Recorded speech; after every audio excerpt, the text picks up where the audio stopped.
Berarti mulai tergelincir matahari, satu di antara yang banyak dianjurkan untuk berzikir kepada Allah, karena mulai tergelincir matahari, pintu-pintu langit Allah buka, maka di antara yang dianjurkan bertasbih dan bertahmid kepada Allah Subhanahu wa ta'ala. Bismillahirrahmanirrahim. Bapak Ibu jamaah yang dimuliakan oleh Allah Subhanahu wa ta'ala, pada kesempatan pagi hari ini saya akan membacakan bab ma yaqulu ba'da zawalis syamsi ilal asr. Bab anjuran untuk banyak berzikir setelah matahari tergelincir sampai kemudian masuknya waktu asar. Dan di antara yang disebutkan oleh Imam Nawawi rahimahullah terkait dengan hal yang saya bacakan pada kesempatan pagi hari ini, wa idza sami'al muazzin wal muqim wa ma bainal adzan wal iqamah wa ma yaqulu idza arada al qiyam lis shalah wa ma yaqulu fi shalah min awwaliha ila akhiriha wa ma yaquluhu ba'daha wa hadza kulluhu yashtariku fihi jami'us shalawat. Bahwa sebelumnya kita sudah diajarkan tentang bagaimana yang kita lakukan ketika kita mendengarkan azan, apa yang kemudian kita baca ketika iqamah sudah dikumandangkan, dan kemudian seterusnya.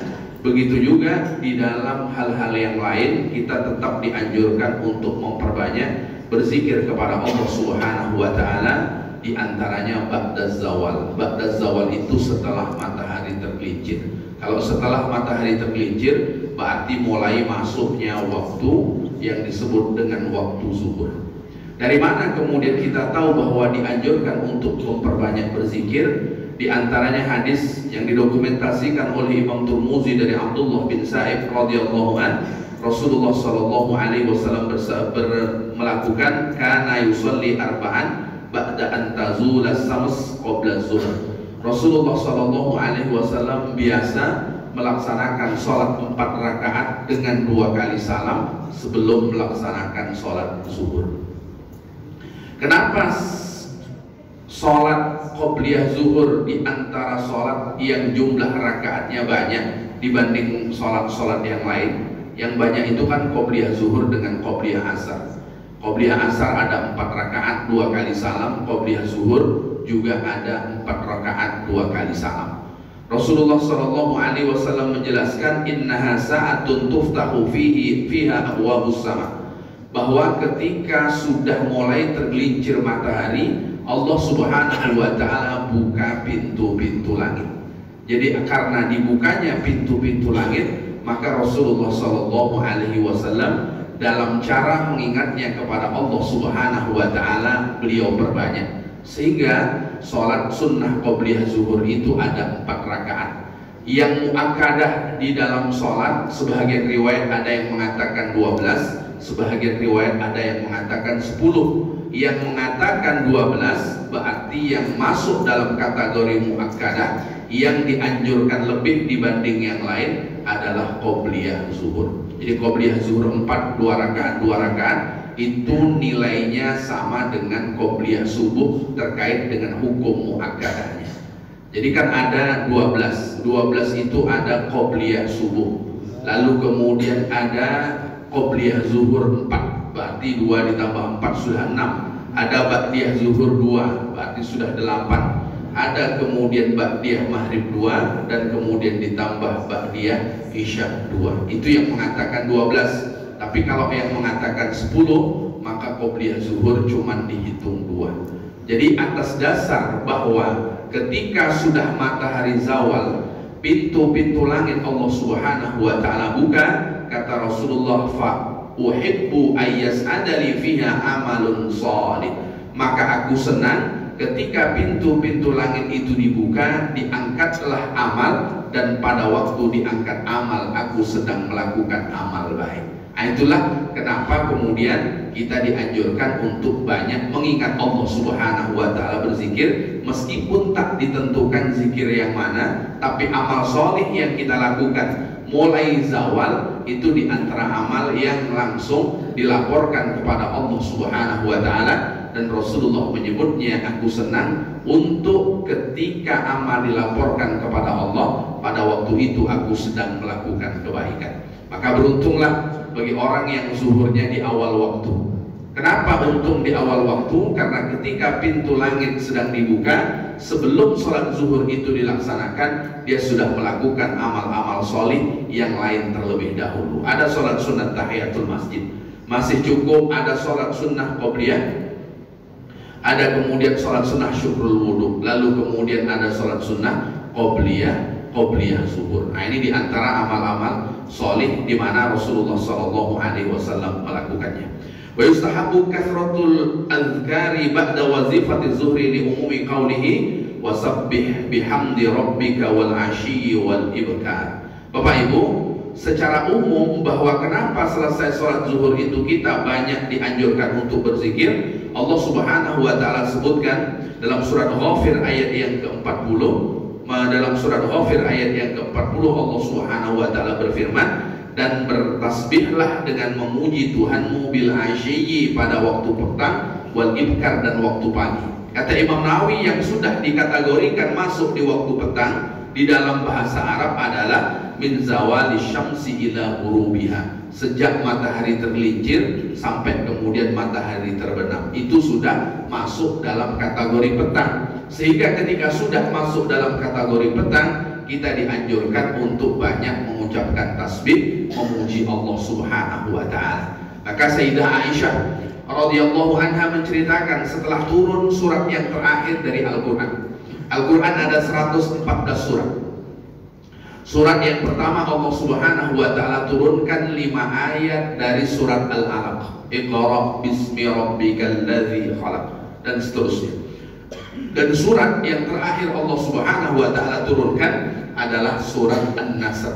Idza jaa nasrullahi wal fath. Itu dalam hitungan surat. Tapi kalau dalam hitungan ayat yang terakhir Allah Subhanahu wa taala turunkan adalah ayat yang terdapat dalam surat Al-Baqarah, wattaqu yawman turja'una fihi ila Allah. Itu ayat yang terakhir.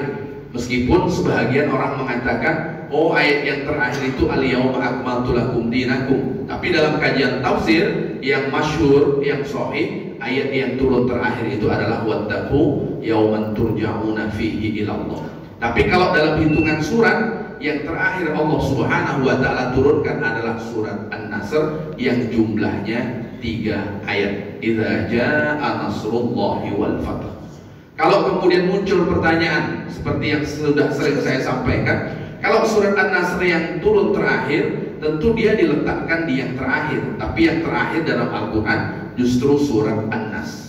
Maka muncul juga pertanyaan yang sama, bukankah yang pertama turun 5 ayat dari surat Al-Alaq, tapi di dalam Al-Quran kenapa surat yang pertama adalah surat Al-Fatihah? Nah, itulah yang dijelaskan oleh para ulama, bahwa susunan Al-Quran itu tauqifi. Tauqifi itu ketetapan Allah Subhanahu wa taala, diwahyukan kepada baginda Rasul sallallahu alaihi wasallam, ya Muhammad dok fi makani kadza wa kadza. Wahai Muhammad, ini letak di sini, ini letak di sini, ini letak di sini. Meskipun surat An-Nasr adalah surat yang terakhir Allah Subhanahu wa taala turunkan, dia tidak diletakkan di akhir secara susunan. Dari mana bukti bahwa surat An-Nasr adalah surat yang terakhir?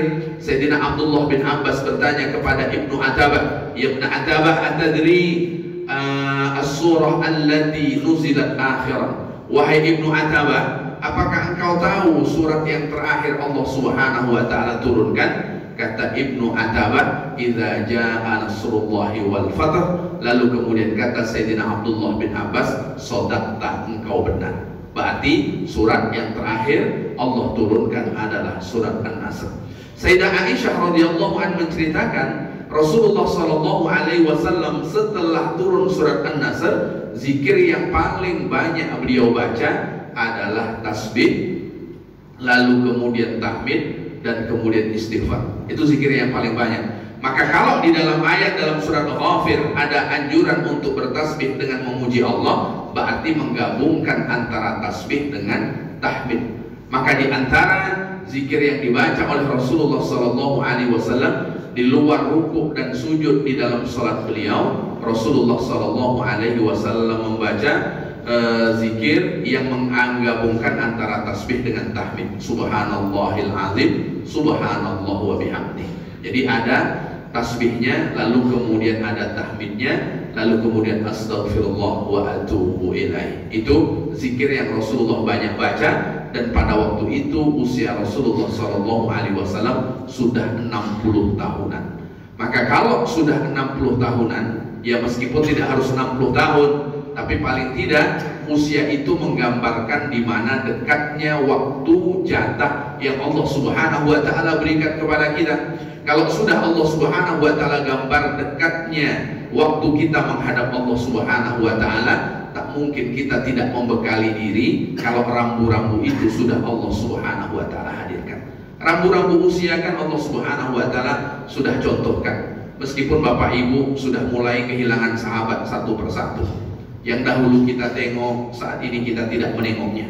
Semoga yang mendahului kita Allah ampuni dosa-dosanya, dan kemudian Allah Subhanahu wa taala lapangkan kuburnya, dan semoga Allah kumpulkan kita dengan mereka bersama dengan orang-orang yang salih di dalam surga Allah Subhanahu wa taala. Kenapa demikian? Biasanya saya melihat almarhum Pak Armen, tapi tak saya lihat lagi. Mungkin sebahagian dahulu ada yang meninggal, yang mohon maaf Pak Amriul ya, yang biasanya nampak, biasanya duduk ngopi dan kemudian makan goreng, tapi kemudian tidak nampak lagi. Maka satu persatu orang akan pergi meninggalkan kita, dan itu suatu keniscayaan. Tak bisa siapapun di antara kita yang bisa menghindar. Mungkin kalau ada tamu datang ke rumah kita, bisa kita menutup pintu supaya tamu itu tidak masuk, supaya tamu itu tidak datang. Mungkin kita bisa menolaknya dengan mengatakan kepada anak kita bahwa kita sedang tidur, kita sedang pergi dan lain sebagainya. Tapi kalau yang datang sudah malaikat Israel, siapa yang mampu mengusirnya?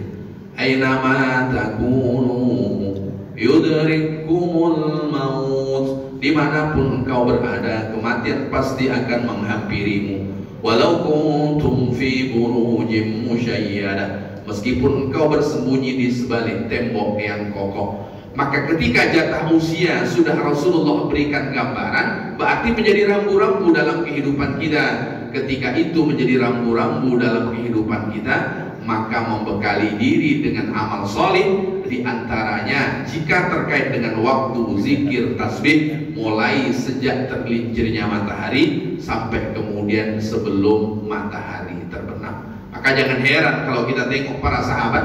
Abu Hurairah radhiyallahu anhu tidak akan memejamkan mata sebelum beliau berzikir tasbih sebanyak 12.000 kali. 12.000 bertasbih baru tidur. Kalau kita berapa kali tasbih baru tidur Bapak Ibu? Media kawan agak 3 kali, Pak Ustadz baru tidur. Nah, Bapak Ibu yang dimuliakan oleh Allah Subhanahu wa taala, mungkin sebagian kita kemarin bergadang hari Jumat, nengok Indonesia versus konser. Nah, mungkin sebahagian. Tapi jangan sampai bergadang menghilangkan sholat subuh berjamaah. Jangan sampai bergadang lalu kemudian menghilangkan zikir kita kepada Allah Subhanahu wa taala. Bahagia kalau membuat orang lupa kepada Allah, apalah maknanya kebahagiaan itu? Karena kebahagiaan yang membuat orang lupa kepada Allah, kebahagiaannya hanya terbatas waktu sekejap. Mungkin yang paling senang kemarin itu ketika nengok siapa arahannya menggolkan yang terakhir. Lepas itu udah hilang lah. Sekejap bahagia itu, sekejap. Makanya jangan sampai kebahagiaan abadi kita kalahkan dengan kebahagiaan yang sifatnya sesaat. Dan kebahagiaan abadi itu ketika berada di dalam surga Allah, dan mustahil surga Allah bisa kita beli tanpa kemudian melakukan amal soleh. Amal soleh itulah yang kemudian mengantarkan kita berada di dalam surga Allah Subhanahu wa taala. Imam Abu Mansur Al-Azhari mengatakan al-ashiyu indal ghurbi ma baina an tazula samsa ila an taghruba, bahwa kata para ulama di antara Imam Abu Mansur yang dimaksud petang itu adalah sampai terbenam matahari, dimulai dari tergelincirnya matahari. Berarti mulai tergelincir matahari, satu di antara yang banyak dianjurkan untuk berzikir kepada Allah, karena mulai tergelincir matahari pintu-pintu langit Allah buka. Maka di antara yang dianjurkan bertasbih dan bertahmid kepada Allah Subhanahu wa taala.